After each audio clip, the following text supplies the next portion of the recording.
It seems I photographed a ghost. Well, not quite, but let's see how I shot this today in the studio.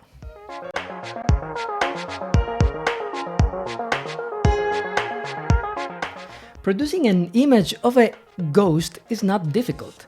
In this case, I made it using a combination of long exposure, second curtain sync, and playing with the time of the model in the frame.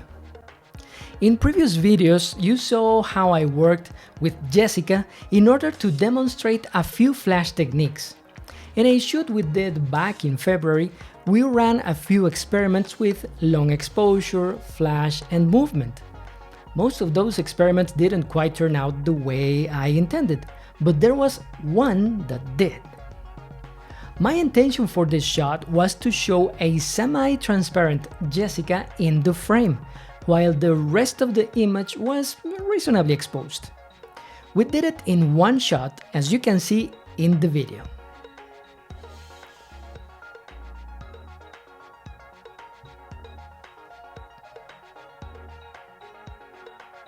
Okay, that was a bit fast.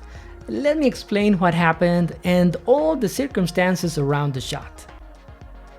First, we were shooting right after sunset. This allowed me to set parameters in the camera to use a bit of a long exposure of 4 seconds. These parameters produced a slightly underexposed frame.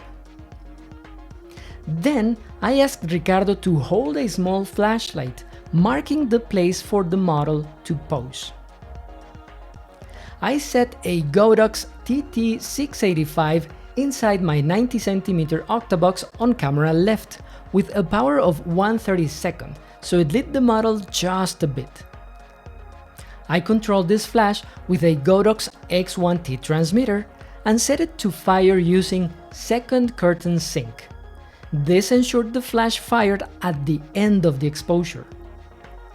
The model started out of frame, so I pressed the shutter button, counted 2 seconds, and I asked her to step in the frame and strike a pose.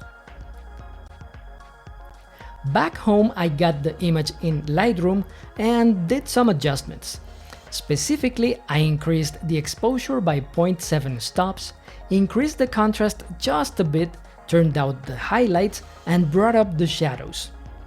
Oh, I also brought the temperature down. And there you have it.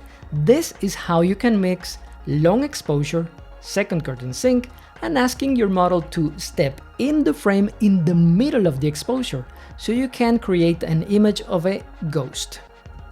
I really hope you found this video interesting, informative, but also entertaining.